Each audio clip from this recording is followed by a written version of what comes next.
अस्सलाम वालेकुम viewers, rich Pakistan का नया एपिसोड लिए मैं हूं आपका मेजबान अब्दुर्रहमान। आइए डिस्कस करते हैं आज की दो इंटरेस्टिंग न्यूज़। पाकिस्तान के लिए नए बहरी जहाज खरीदने के अहकाम जारी कर दिए गए हैं ताकि हम अपना वो $4 अरब सालाना बचा सकें जो हम गैर मुल्की बहरी जहाज़ों को देते हैं हमारा सामान ले जाने और लाने के लिए। 25 करोड़ के इस मुल्क के पास सिर्फ 10 कमर्शियल बहरी जहाज़ हैं और मजीद इस फील्ड में क्या पाकिस्तान के पास पोटेंशियल है वो डिस्कस करेंगे। जबकि आज की दूसरी खबर, स्कर्दू इंटरनेशनल एयरपोर्ट को मजीद बेहतर करने के लिए, इसे अपग्रेड करने के लिए बजट रखा गया है जिसके ज़रिए ये एयरपोर्ट पाकिस्तान के दीगर एयरपोर्ट्स के साथ और इंटरनेशनल एयरपोर्ट्स के साथ मॉडर्न लाइंस के ऊपर अपग्रेड हो सकेगा। याद रहे, हमारा गिलगित बल्तिस्तान का इलाका जो है वो स्विट्ज़रलैंड से 2 गुना बड़ा है साइज़ में, लेकिन आमदन में उनसे 20 गुना कम है। यहां क्या पोटेंशियल है इसे डिस्कस करेंगे, लेकिन पहले चलते हैं आज की सबसे आम खबर की तरफ।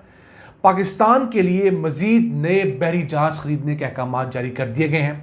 PNSC Pakistan national shipping corporation को नए जहाज खरीदने हैं ताकि मुल्क से जाने वाला सामान और मुल्क में इंपोर्ट होने वाला सामान अपने बहरी जहाज़ों के जरिए हो। इस वक्त पाकिस्तान गैर मुल्की शिपिंग लाइंस को सालाना $4 अरब किराया देता है अपना सामान भिजवाने के लिए और लाने के लिए। PNSC के पास सिर्फ इस वक्त 10 जहाज़ हैं और वो 5 ऑयल टैंकर्स हैं और 5 बल्क कैरियर्स हैं जिसके अंदर फर्टिलाइज़र आता है, कोयला आता है, ओर्स आते हैं। हमारे पास PNSC के पास एक भी कंटेनर शिप नहीं है या खुर्दनी तेल इंपोर्ट करने वाला भी हमारे पास कोई शिप नहीं है। तो हमें इन दो फील्ड्स में भी आगे जाना है अगर हमने दुनिया के साथ कंपीट करना है, अपने खसारे कम करते हैं। ये 10 जहाज सिर्फ 7,24,000 टन सामान ले जा सकते हैं। हमारा हमसाया मुल्क इंडिया, उसके पास 69 जहाज हैं। शिपिंग कॉरपोरेशन ऑफ इंडिया की बात कर रहा हूं। उसके अलावा जो प्राइवेट सेक्टर के पास जहाज हैं उनकी तादाद सैकड़ों में है। पाकिस्तान में प्राइवेट सेक्टर के पास एक भी कोई कमर्शियल जहाज नहीं है। एक कंटेनर शिप हम लोगों ने ज़रूर किराए पे लिया है, उसकी इब्तदाई ट्रायल शुरू हैं। अब इंडिया 32 लाख टन तो अपने सरकारी जहाज़ों के ज़रिए ला सकता है, ले जा सकता है, और प्राइवेट सेक्टर कैपेसिटी तो अनमैचेबल है। अब पाकिस्तान का ये जो इदारा है PNSC, ये एक मुनाफे बख्श इदारा है। अभी पिछले साल की रुदात सुने, इस इदारे ने कुछ 46 अरब रुपये का टर्नओवर किया और उसमें से जो उसका मुनाफा था वो 20 अरब रुपये था, जो कि पाकिस्तानी हिस्ट्री में सेकंड हाईएस्ट मुनाफा था इस इदारे का। तो एक मुनाफा बख्श इदारा भी अगर अपना फ्लीट नहीं बढ़ा रहा तो इसमें किसकी जिम्मेदारी है? इस इदारे की, हुकूमत की, और तो कोई जिम्मेदार है ही नहीं। तो वो पाकिस्तान के चंद मुनाफे बख्श इदारे जो कि इन बुरे हालात में भी अच्छा परफॉर्म करें, कम से कम उन्हें तो आगे बढ़ना चाहिए। फिर हमारे पास कोई कार्गो कमी तो नहीं है। 25 करोड़ का मुल्क है हम लोग, कुछ सालाना 80-90 अरब डॉलर्स की कम से कम हम लोग फॉरेन ट्रेड करते हैं। इस साल को 32 अरब डॉलर्स की अशिया हम लोग दुनिया को बेच पाएंगे। इसी तरह को 50 अरब डॉलर्स की अशिया हम दुनिया से इंपोर्ट कर पाएंगे। तो इतने बड़े वॉल्यूम के होते हुए भी अगर हम अपने शिप्स नहीं खरीद रहे तो इसमें हमाकत सिर्फ हमारी है।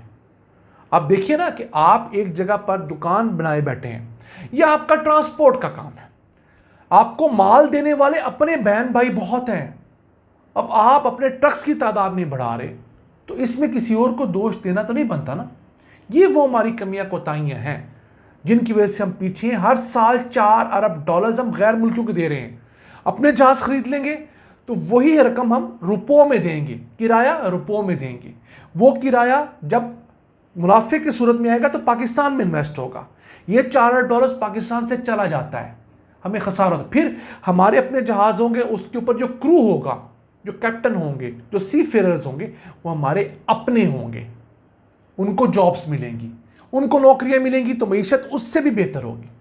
अब फिलिपाइन की मिसाल मैं हर दफ़ा देता हूँ कि फिलिपाइन ने अपने लोगों को सी फेरर्स बड़ी तादाद में बनाया।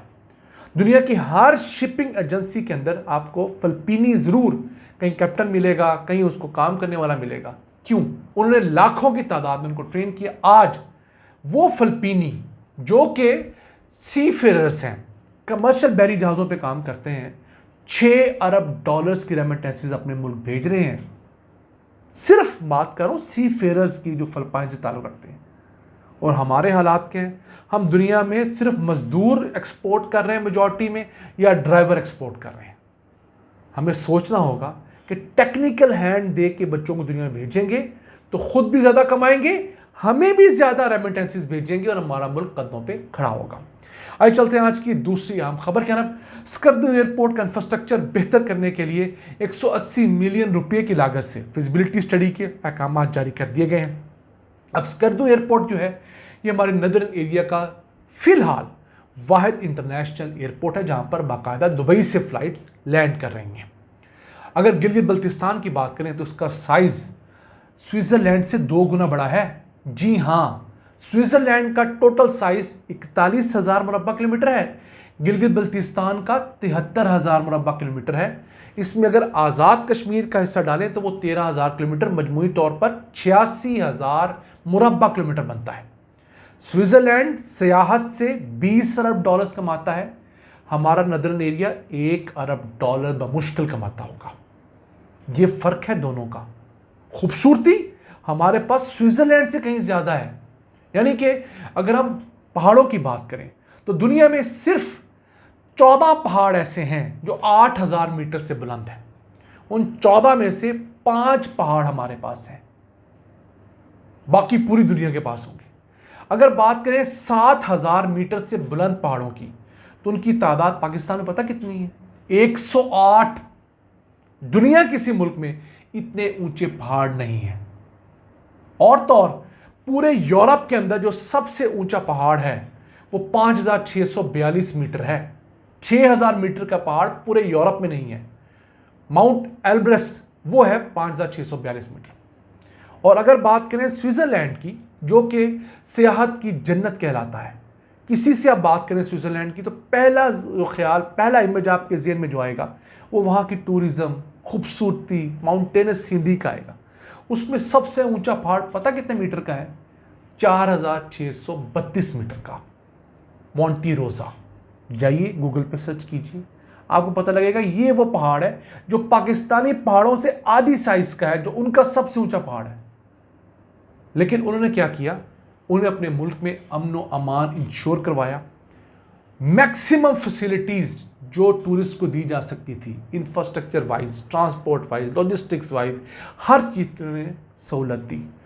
ऊंचे ऊंचे पहाड़ों के ऊपर उन्होंने ट्रेनें चला दी, ग्लास ट्रेनें चला दी। क्या होता है, दुनिया का हर अमीर शख्स जब कभी वेकेशंस पे जाना चाहता है तो सबसे पहले स्विट्जरलैंड जाके ज़रूर देखता है। और हमारे हालात क्या हैं कि आपने आज भी लाहौर से अगर जाना है गिलगित बल्तिस्तान तो आपको 24 घंटे बाई रोड लग जाते हैं।